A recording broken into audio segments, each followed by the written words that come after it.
Kecaplah dan lihatlah betapa baiknya Tuhan itu.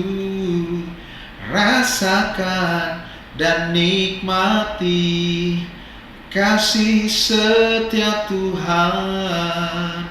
Shalom jemaat Tuhan, apa kabar? Saya yakin dan percaya kita semua dalam keadaan yang penuh damai sejahtera dan sukacita.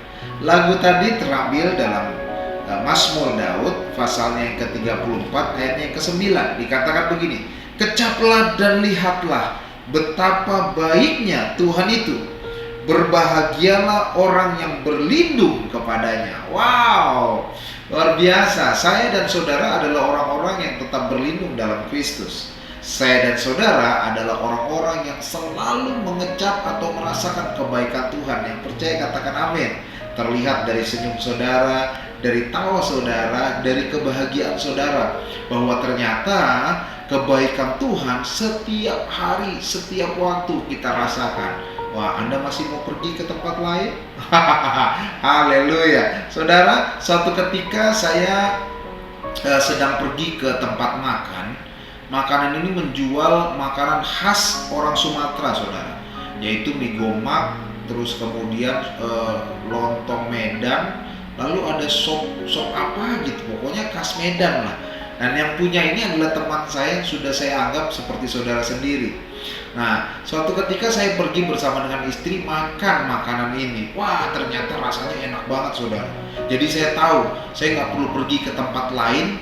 Kalau saya mau makan makanan khas Medan, pasti saya perginya ke tempat itu. Kenapa? Karena saya sudah merasakan betapa nikmatnya masakan orang Medan itu. Nah, bagaimana dengan saudara dan saya yang telah merasakan kebaikan Tuhan setiap hari? Masihkah kita mau mengandalkan orang lain selain Tuhan? Nah, jangan coba-coba.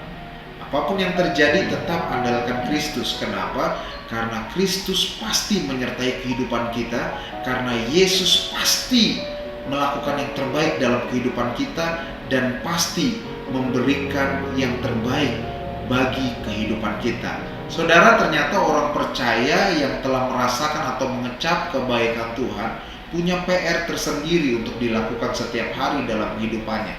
Saya teringat di dalam kitab 1 Petrus pasalnya yang kedua ayat pertama sampai dengan yang ketiga berkata begini, karena itu buanglah segala kejahatan, segala tipu muslihat, dan segala macam kemunafikan, kedengkian dan fitnah, dan jadilah sama seperti bayi yang baru lahir, yang selalu ingin ada akan air susu yang murni dan yang rohani, supaya olehnya kamu bertumbuh dan beroleh keselamatan, jika kamu benar-benar telah mengecap kebaikan Tuhan. Saya yakin dan percaya, sekali lagi saya tekankan, bahwa saudara dan saya adalah orang-orang yang selalu mengecap atau merasakan kebaikan Tuhan dalam kehidupan kita. Oleh sebab itu kita berkewajiban, Alkitab katakan bahwa ternyata orang-orang yang telah mengecap kebaikan Tuhan harus membuang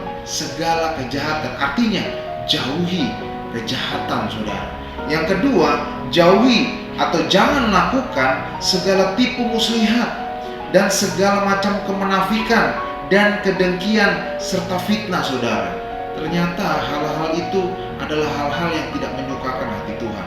Oleh sebab itu, kita isi kehidupan kita dengan kebenaran firman Tuhan. Cintai jiwamu, baca firman Tuhan setiap hari, saudara.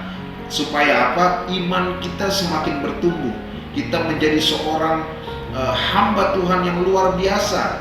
Menjadi seorang hamba Tuhan yang beriman teguh kepada Kristus. Sebab apa? Yesus adalah batu penjuru, Yesus adalah segala-galanya bagi kita. Bahkan Ia sanggup menyediakan apa yang mustahil bagi kita.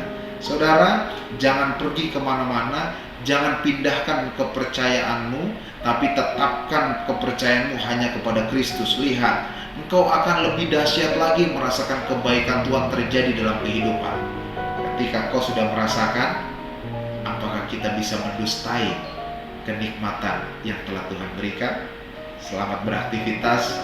Tuhan Yesus memberkati. Shalom.